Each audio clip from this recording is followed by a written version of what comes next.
Hi guys, welcome to Lovecast the podcast reviews.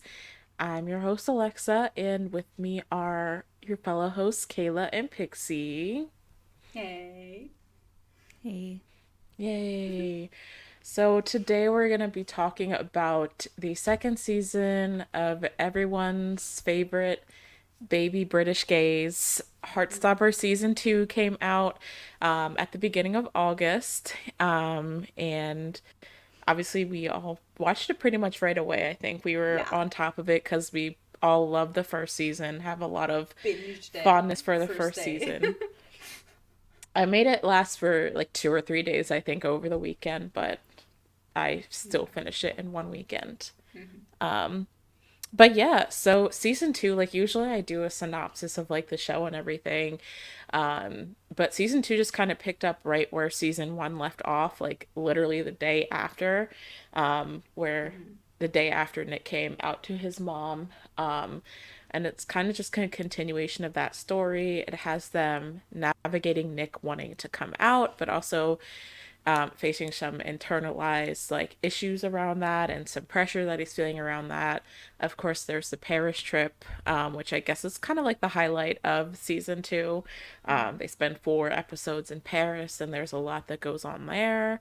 And then I guess the other big thing is like they have prom at the end of the season, and Mhm. that's kind of the finale event that the season wraps up around. So, a lot happened, but it was a pretty like seamless continuation of season 1.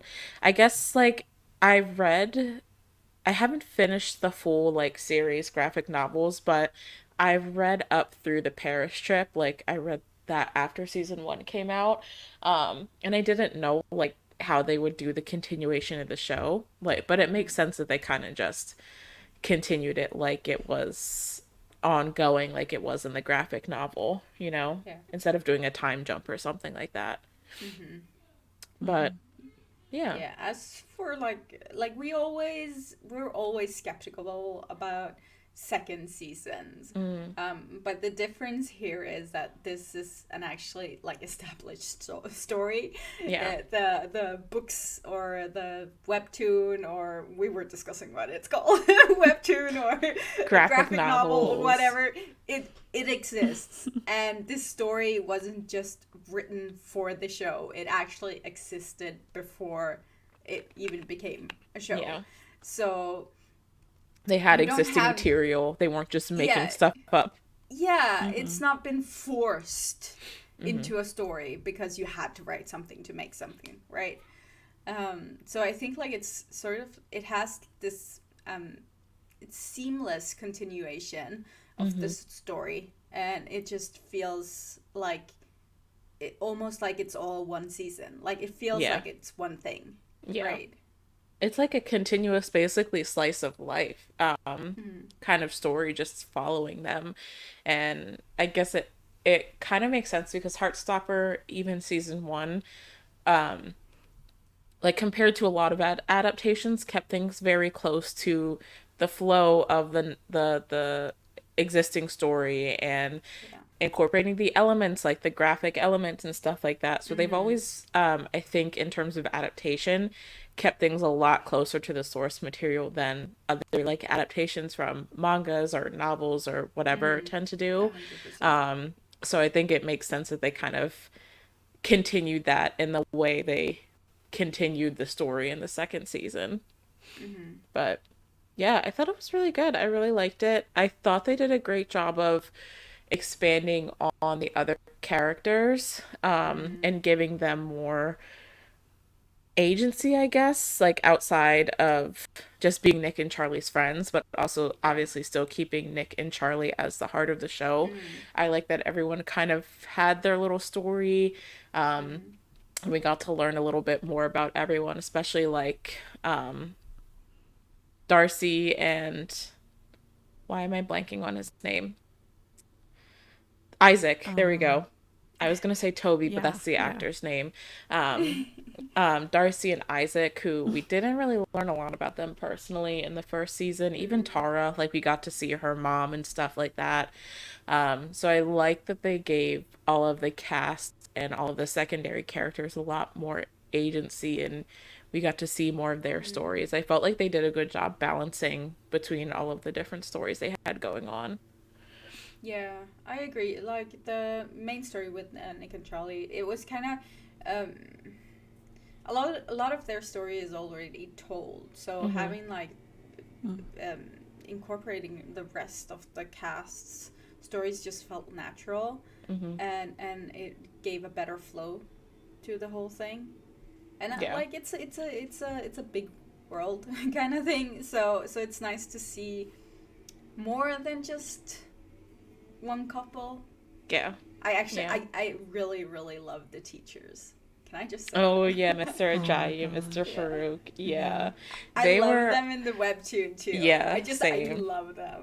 Yeah. It's nice to see like an older, like an adult queer relationship in the show and how they kind of like navigate that. But I think they still kind of had like the similar like awkward will they won't they that the other characters had, like Nick and Charlie had as well, but um on a slightly more adult tone, which I liked. They were a cute little, it was so funny seeing people who like, I watch a lot of the reaction videos and stuff, and people who haven't read the webtoon or whatever we're gonna call it, kind of like picking up on the vibes, like, oh, Mr. Farouk is gay kind of thing. um so it's always funny watching people like pick up on the little moments that happen when you already know it's Mm-hmm. gonna happen. But yeah, I really like them as well. They were a good addition. And Mm-hmm. um Sahar and what was his name? James, as like the two Mm-hmm. other new characters that they added in. James, I guess, kind of had a story because he was involved in Isaac's storyline. I felt like we didn't get much from Sahar. Yeah, But I also true. feel like they were really high key pushing the idea of Imogen and Sahar potentially in season 3 with like that. And did you not get the Mm-hmm. vibe, Pixie? Yeah. Pixie didn't Did get the they? vibe. It's Pixie it's didn't get really the, funny actually. Yeah. yeah. It's really funny because I watched season 2 with my sister and she didn't pick up on it at all, but I picked up on it Mm-hmm. immediately. And I was like, this is where we Yeah. differ. This is where Yeah. we differ. Is this some kind of gaydar thing? Maybe. I mean Maybe. that But now, there's that one scene at prom whenever mm-hmm, Imogen like looks up at the stage and she kind of the catches way she's watching Sahar. Sahar. Yeah. And then they recreate the bisexual lighting that's in that scene in season 1 with Nick Mm-hmm. when he's at the Really? party. Yeah. I did like I saw Something like that. the scene you were talking about, but I didn't Read it understand that it way. because Yeah. I couldn't figure out why is she looking like that? Like what is she doing? The gay I'm just look. like this feels so out of place. What is going on? It's interesting because they kind of had these, like, throughout the season, these little moments that implied that Sahar and Imogen used to be really close. And then, like, at the Truth or Dare party, Imogen was like, Sahar was like, Imogen got a boyfriend and stopped texting me. And then Imogen was like, no, you stopped texting me. And there's like this well known, lore is not the right word, but there's this thing among sapphics of having like this really like almost homoerotic, really close female Mm-hmm. friendship, and then all of a Best sudden you guys friends. like just get in like a big fight or whatever and just stop talking. And it kind of gave me like, and then like you look back and realize it was because like you liked each other, but none of you were ready to address that Mm. kind of feeling Mm-hmm. yet. And so it was kind of giving me those vibes of like they used to be really close, and then all of a sudden they stop being close and neither of them know why, and now we're coming back to it, and Sahara's already openly bisexual and Imogen is kind of like having that moment of realization at the very end of season 3, or an inkling of realization. So I think I they'll, can confirm that hanging around queer people make you start thinking about it. yeah. Yeah. Yeah. I mean, there was like, her little, oh, things would be so much easier if I was into girls. And Mhm. Mm-hmm. the comment about, oh, Sahara's here, so I'm not the token ally anymore. And Sahara's like, actually, no, I'm queer, And but like I had the feeling her whole relationship with Ben felt like her trying to prove to herself that she's straight. Like Ben is a douchebag. Why is she with him?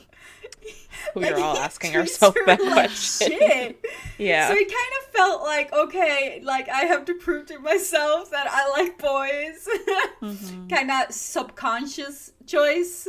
I, Mm-hmm. Mm-hmm. th- yeah. Yeah. When you look back at it, there's a lot of little signs there that might point to Imogen and Sahar kind of being a thing. And I don't think Imogen's not in the original, like she's not in the source material, but I I think don't Sahar think so. is, and she's Yeah, like Sahara more of Sahar a is. is. minor character. So it's interesting, like since Imogen is like a blank slate, they can kind of go anywhere with her. Um, so it'll be interesting to see, how that Yeah, I journey know. goes Like, in season definitely her three. relationship with Ben isn't in the. Yeah, I'm pretty sure she's not in the graphic Are you novels at sure? all. God, I I feel don't, like I because can't the remember. whole spiel with Nick, and the let me dog that died and all let of me that. I feel Google. like that is from the tune. Is Imogen Google break in the Or is that Heartstopper just a books? random girl that they decided in the No, novel? Imogen doesn't exist in the graphic novel, so anything her Oh. character does in the show is a totally new Hmm. addition. Oh. So, Hmm. yeah, Alice Oseman came up with Imogen because she wanted Nick to have a friend who wasn't one of the lads. So maybe it was like one of his guy friends who, Right. I don't know. I don't know. I can't Right. remember too much of what did happen in the graphic novel and what didn't. So a lot of the stuff with Imogen might have just been stuff they added in from like original script stuff. But Do you yeah. remember the guy that I was complaining Hmm. about being a trash actor Oh no, what for was that? season one? Yes. Oh my god. Harry. I'm so glad. People ate us up for that, Pixie. People ate us up for that. I know. But dude, I wasn't wrong. I wasn't wrong. It took me out. And it was so obvious that there was no problems like this in this season because there was nothing that gave me that feeling this time Yeah. around. Oh yeah. I mean, he definitely wasn't as big of a part in season two, but even the scenes that he were there, I think there was a Did they difference use the compared same to actor? season Because it one. didn't feel like it. Either he Yeah. took some acting classes or they changed the actor. No, it was the same actor. It was definitely the same actor. Oh Lord. Oh my gosh. But yeah. Oh Harry. Um, Mm. but yeah, I don't know. I really Hmm. liked I'm really curious to see where they'll go with Imogen. Um, Mm-hmm. I was gonna say something else. I mean, the next part of because there's gonna be one Yeah, more there's a season. guaranteed There's third more season. story, so Yeah. there's gonna be one more season. Hmm. I am wondering how it will be received because it's sort of the most traumatic things to watch for a lot of people. Yeah, With that's like when Charlie. Charlie Hmm. goes to like the doesn't he go to like a The mental health facility. facility and stuff like that? Yeah. Hmm. Yeah, Um, because of his I eating. honestly, yeah, I thought they were gonna bring a little bit more of the eating disorder into season two. Um, and I was surprised that I mean, they obviously had like the big scene of him like passing out and first telling Nick that he has Mm, issues with eating, and they highlighted a lot of him not eating throughout the season. And then there's that scene of Nick like Googling eating disorders. Um, but I guess it's just because like I remember so much more from the graphic novel of like Nick having that yeah. conversation with his mom of like what can I do to help Charlie, but I guess all of that stuff happens after Paris, so we'll Hmm. probably see more of it in season 3 and it'll probably get pretty dark at some point, so I don't know, Yeah. but Yeah, I know a lot of people had like it was difficult for them to read that part. yeah, yeah. It'll be interesting. I was curious to see how season two would go because I know a lot of people were unsure about how the eating disorder storyline would come into play with it being Mm-hmm. overall like such a lighthearted show and the tone of it being Yeah. so lighthearted. And I do think there was a good balance with it, but like if season three is diving into the even heavier aspects of the eating disorder, then I guess we'll once again see how they balance that with like the overall lighthearted tone that the show. I mean, that's kind of like what the show's become known for, is being like such a lighthearted and happy representation of queer relationships. So, I mean, Mm-hmm. excuse me. I think we have talked before about how you can introduce dark and heavy topics and not make the show dark and depressing, and there's a good way to balance that. There is a way to balance that. And I think if a show can do it, Heartstopper would probably be the one. But at the same time, you never know how things will go. So, but we'll see. Yeah. I don't know. Um, oh, I wanted to say that they confirmed that what's his name, Sebastian, like is not coming back for season three. So, Aw. like Ben's whole final thing, that scene with Charlie at the art exhibit Yeah. is like that was like his final thing. Oh, good. Yeah. Um and But that I was guess like they the end don't of like it Ben. doesn't make sense to have him more like Yeah. I mean I they think made the him whole more point he relevant than he doesn't need even a was. redemption. Yeah. Like the dude doesn't need a redemption at Hmm. all. Yeah. But I'm kind of sad, Yeah. like, because I'm pulled in two ways here. Because I hate Ben, but Sebastian is adorable. Yeah. Like, ah, Uh, kind of Yeah. speaking of like the redemption thing, I was so glad that there was no like trying to forgive or have Charlie forgive Ben or Hmm. Harry. Like I was so Hmm. glad that they went in that direction where it's just like you don't have to forgive someone for being Yeah. terrible to you. I I yeah. agree. liked that. Especially not to ease their conscience. Yeah. Right. And which is exactly what they were both Ben doing, wanted. especially Ben. Like Harry's like whole apology was so insincere, and I'm Yeah. glad that like he just dude just wanted to get into the party, and I'm glad that they saw Harry is through it. trash. But Yeah. Ben's like he made himself seem very sincere, but obviously Charlie could tell, and you could tell as a viewer that it was more for himself than it was him genuinely feeling bad for what he did to Charlie. And I feel like he Yeah. only apologized because whatever imagined inkling of a chance he thought he had with Charlie, he finally realized that it was not going to happen, and then he was like, well, I guess I'll say sorry. And that was kind of like where he was coming from with that. But I yeah. mean, he lost the power he had over Charlie. Yeah. And I Yeah. think that bothered him the most. And also the Like he power had a he had power over over him. Nick. Because like this whole season he was holding it over Nick like, "Oh, you're scared to come out. You're not that much different than me. Like we're the same person, so what's stopping Charlie from coming back to me one day?" And then, Yeah. Nick did come out and stood up for Charlie with the whole truth or Yeah. dare scene, and then that was Ben losing the power that he had over Nick as well. So it's kind of Yeah. like he had nothing at that point, no more straws left to grasp at. Yeah. And Imogen just like freaked out on him too. Shit, So that was iconic. that was I perfect. Best iconic. scene. Yeah, that was one of my favorite scenes in the show, in the season, for sure. Um, And dude, Nick's brother, I hate Oh, him. Like I genuinely hate him. I literally He's blocked him so out of my mind.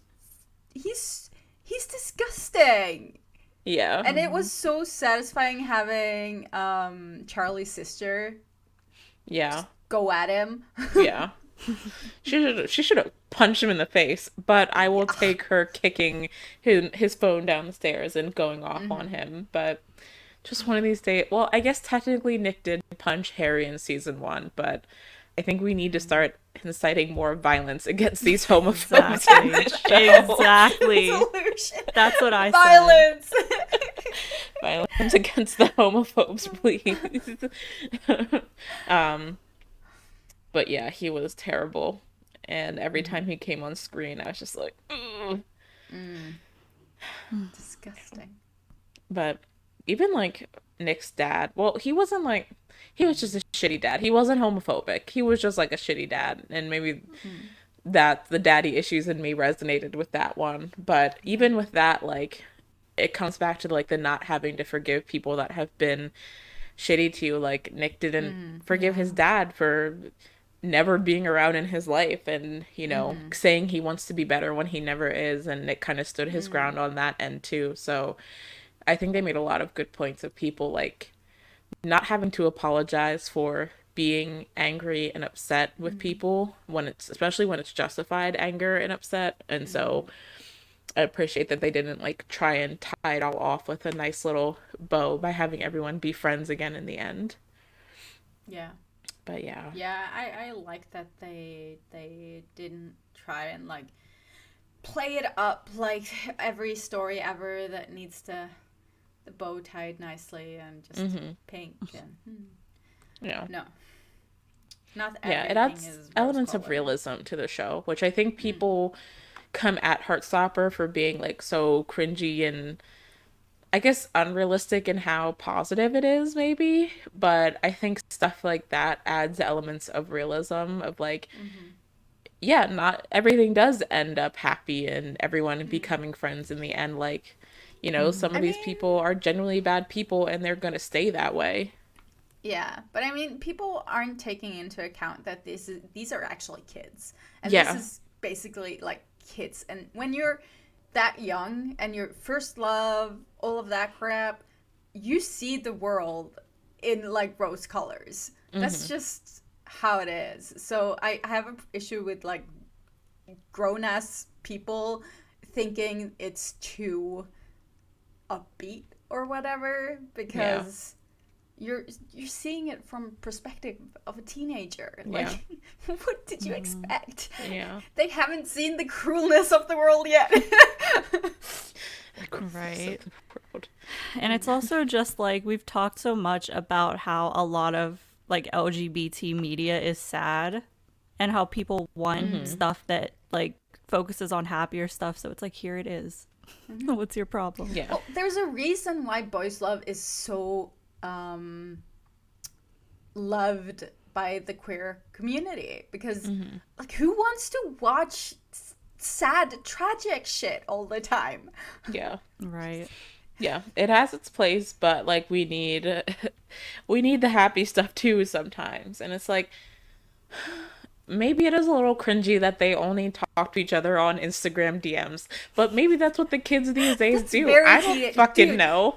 I'm dude, not 16, so listen. My boyfriend's little brother, when he's like 10 years younger, whenever they are talking to each other, they snap each other a snap of their face, like not even a nice one, like some a bad angle, Right. just like it looks like crap, and they keep sending it back and forth to each other. I'm just like, what are you doing? No, it's just something we do.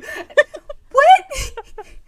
That's how teenagers Oh my communicate, God. okay? Yeah. Oh my gosh. No, the amount of times I was like, why don't they just text each other? But it is true that like Instagram DMs are they're the People only way talk to on It's a new social world. media. We're boomers, okay? This is just the new Don't put me reality. there.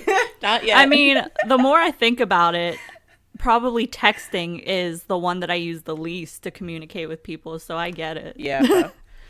I mean, yeah, that's true. Like I don't text people that often either, but I also like maybe there are some people I have conversation in Instagram DMs with. I don't know. But it's like the people that I are text are like my best friends and my parents and those are the people that I'm like actually sending text messages to. So I would think like your significant other would be like one of the people that you would be texting, but Dude, my who knows? boyfriend, he just sends me like a text on Snapchat. It will be gone in like the second 24 I've seen hours. it, and it's so fucking annoying. But that's how he texts me. Like, dude. It's funny. But yeah. I just like we need to stop associating cringy with automatically being bad. Like if it's a Yeah. little bit cringy, Exactly. that doesn't take away from it being cute and fun and Mm, an important teenagers are television show for cringy. people to have. Yeah. Teenagers are Have you cringy, seen like a adults are cringy. proper British like teenage show, like a proper teenage show, not like the beefed up American teenagers walking around fucking everyone, like a proper teenage I see. show. I thought of Skins, and I was like, well, they walk around fucking everyone in Skins too, so maybe that's not a proper Skins is British teenage not like a show. proper teenage show. I'm What is a thinking more proper of like, teenage oh, what's show? it called? The snogging thing. Um, Oh, Angus Oh, Thongs and Perfect yes, Snogging. that I one. remember that, oh, Yes, yeah, yeah. with that Aaron is Taylor teenage Johnson. cringe. It Okay. is, yeah. Point. Point. Point.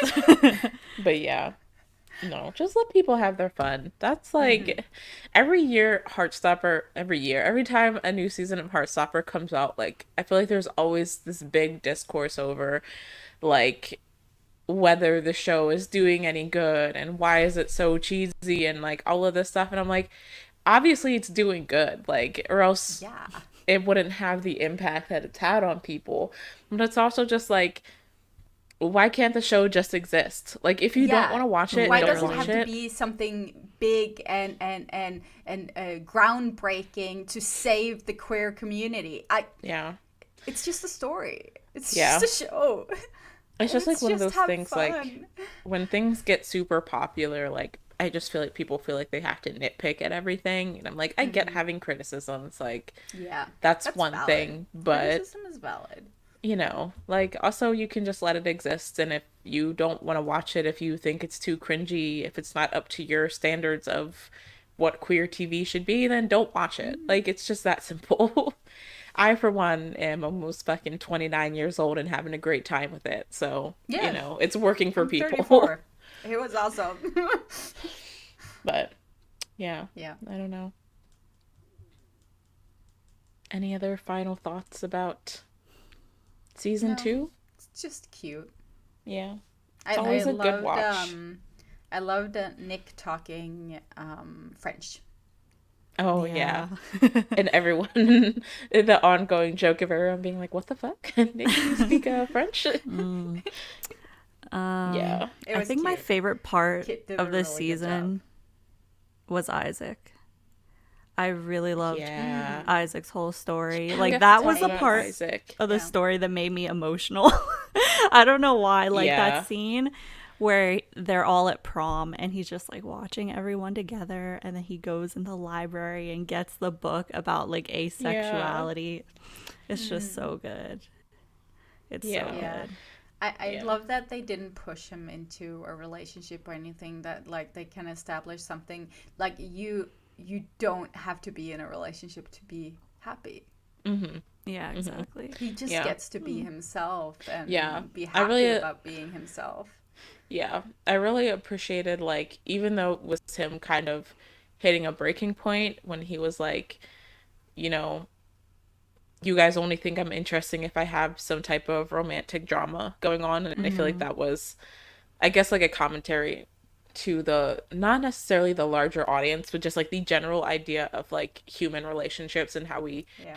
deem romantic ones as the most interesting thing. And it's like, hey, Mm-hmm. that's not necessarily true for people. And I appreciate that Yeah. they had him like find someone to talk to that has gone through the experience and has like come out on Mm-hmm. the other side understanding themselves better and kind of being that catalyst for Isaac. Um because even like James was like, oh, maybe you just haven't met the right person, which I think Yeah. is rhetoric that's That's used a like lot every towards, ace has heard that so many yeah, times. ace and Oh, Yeah. aromantic maybe you just people. haven't had good Mm-hmm. sex yet. That's why you don't Mm-hmm. like it. Like, Mm-hmm. dude, no. Yeah. Stop it. It's like my So, entire life. Mm-hmm. yeah, I know. I'm really glad that they brought that story in, and I think that they did a. I mean, we knew it was coming in. They kind of hinted at it in season 1, and I know Alice and Toby and the cast had talked about how they were going to bring that into play. Yeah. Um, but I think that they did a good job of like giving it its time to kind of Yeah. like be a full-fledged story. Um, Mm-hmm. and that kind of goes back to me feeling like I think this season just did a good job of giving everyone their moment. But I Mm-hmm. definitely think Isaac's was one of the most So impactful, good. especially with so Mm. little ace and a romantic Yeah. representation on TV. So yeah, I can't wait to see Yeah, him I agree. come more into himself in that way in season three. Mm-hmm. Um, but yeah, so season three is guaranteed. Um, so after that, we don't know, but there's still like the graphic, the Alice is still putting out new episodes. Like I Mm-hmm. think she's on like the final volume of it before like she fully wraps up or they fully wrap up the story. Mm-hmm. Um, but it is still having new like episodes, I guess is what they're Mm-hmm. called, come out um Yeah. intermittently. So I don't know how, like, if they're gonna try and fit all of that into one last season, if they're gonna aim for getting a fourth season to kind of wrap things up, we'll see. But Mm. season three is guaranteed. It'll Yep. probably be delayed because of the strike, which is understandable. Yeah. I know Heartstopper was kind of like a gray area because it's technically a British production, but a lot of the actors are either SAG associated or want to be, which is Mm. why if you notice, like almost none of the cast has posted about season two Mm-hmm. explicitly, and that's because I think a lot of people think mainly Joe or Kit because they're kind of like the ones who have done a lot more mainstream, and Joe's like in a Marvel series, so he kind of has that Yeah. like but think that they're like planning to join at SAG or are already Mm-hmm. in SAG, which is why the Yeah. cast hasn't been posting in solidarity around Mm-hmm. them. So The only promotion I've seen of Heartstopper is Netflix. yeah, and a lot of it's noted that it's been previously recorded before Yeah. SAG went on strike. So, Mm-hmm. yeah, it kind of sucks that like the cast can't celebrate like another successful Yeah. season, which a lot of shows have been having that same issue. Red, White, and Royal Blue had the same thing, Yeah. which came out around the same time as Heartstopper. So Mm. we can only hope soon that these fucking spoiled ass billionaire companies and executives get their heads out Pay of up. their asses and start meeting very simple demands, but who knows? Yeah. So until then, we'll just be. I mean, we're lucky that we have Thai BL and other Asian Yeah. media, but it kind of sucks that like the Western queer media scene is probably going to be in a bit of a drought. But maybe it'll bring more people to BL, to Thai Maybe. BL and Asian BL and stuff Yeah. like that. So, but hopefully the strikes will end soon and people can be paid a living wage and have their basic needs met. It's not Yeah. asking for too much. No. But until then, we'll see when season three might be happening. I have a feeling it might be, if it does come out in 2024, late in the year or even into 2025 with how things are going right now. So Mm. we'll just have to stay tuned and see. Mm-hmm. But yeah, otherwise, that's all for our review of Heartstopper season two.